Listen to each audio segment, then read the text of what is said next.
효과 빠른 부동산 핫 뉴스. 부동산을 사랑하는 시청자 여러분 안녕하십니까? 부동산 핫뉴스 시간입니다. 1월 셋째 주의 첫 번째 소식부터 만나보시죠.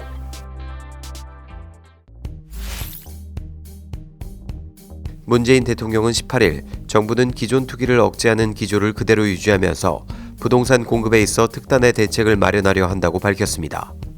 문 대통령은 이날 오전 청와대 춘추관에서 열린 2021 신년 기자회견에서 그동안 부동산 투기에 역점을 두었지만 결국 부동산 안정화에는 성공하지 못했다며 이렇게 말했습니다.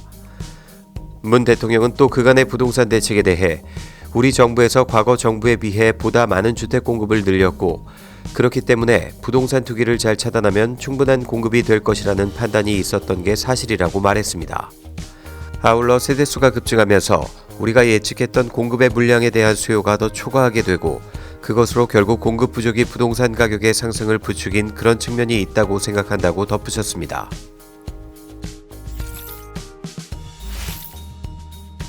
홍남기 경제부총리 겸 기획재정부 장관이 6월 다주택자 양도소득세 중과를 예정대로 시행하겠다고 15일 밝혔습니다.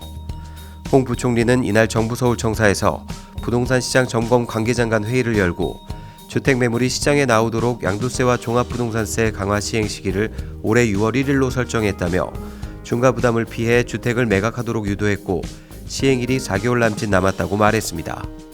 정부는 6월부터 조정 대상 지역 내 다주택자의 양도세 중과세율을 현행보다 10%포인트씩 끌어올릴 예정입니다. 앞서 홍 부총리가 한 방송에 출연해 현재 세 채 네 채 갖고 있는 분들이 매물을 내놓게 하는 것도 중요한 공급 정책이라고 밝히자 주택업계에서는 정부가 다주택자의 매물을 유도하고 퇴로를 열어주기 위해 양도세 중과를 유예하거나 완화할 수도 있다는 관측이 제기됐습니다. 여당에서도 양도세 완화론이 제기됐으나 더불어민주당 지도부는 양도세 중과는 현 정부 주택정책의 근간이라며 교통정리를 했습니다. 이에 홍 부총리도 완화 가능성을 일축한 것으로 풀이됩니다.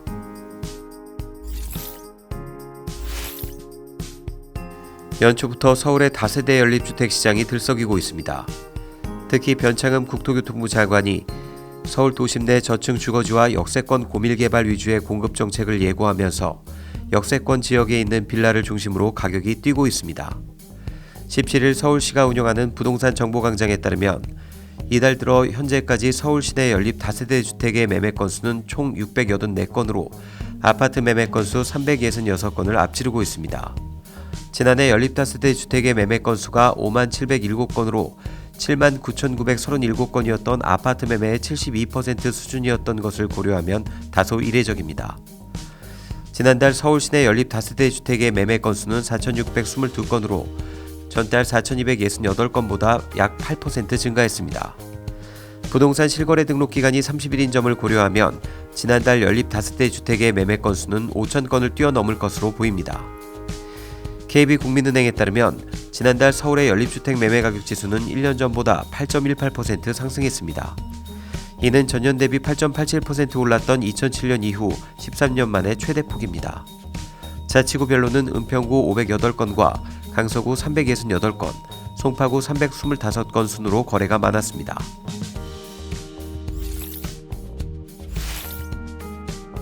한국토지주택공사는 국토교통부와 서울시가 선정 발표한 공공재개발 시범사업 대상지의 성공적인 추진을 통해 주거환경 개선과 도심 내 주택공급 확대에 주력할 계획이라고 18일 밝혔습니다. 국토부와 서울시는 지난해 공공재개발 후보지 공모에 참여한 70곳 가운데 정비계획안이 마련된 기존 정비구역을 대상으로 지난 15일 시범사업 후보지 8곳을 선정해 발표했습니다. 사업구역에는 용적률 상향 등 도시규제 완화, 분양가 상한제 적용 제외 등 사업성 개선, 사업비 융자, 인허가 절차 간소화 등 각종 공적 지원이 제공됩니다. 새로 건설되는 주택 가운데 조합원 분양분을 제외한 물량의 절반은 공공임대, 수익공유형 전세 등 원주민과 취약계층의 주거 안정을 위해 공급해 사업성과 공공성을 모두 잡을 예정입니다. 그동안 민간 재개발 사업에서 문제가 됐던 젠트리피케이션도 최소화합니다.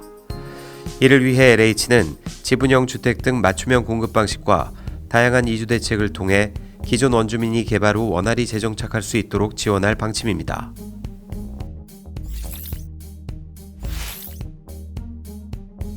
상가와 공장 같은 비주거용 부동산에 적용하는 공시가격이 없어 대도시 고가 신축 건물일수록 세금이 낮고 농촌 저가 오래된 건물일수록 세금이 높게 부과되는 것으로 나타났습니다. 경기도는 이러한 내용을 담은 비주거용 부동산의 시세 반영률 실태조사 분석 용역 결과를 18일 발표했습니다. 행안부의 건축물 시가 표준의 기준은 건물의 가치를 알 수 있는 내용을 반영하지 않아 실제 시세와 차이가 납니다. 분석 결과 일반 비주거용 부동산의 시세 반영률의 경우 토지는 60% 이하로 낮고 건물은 80% 이상으로 높게 나타났습니다.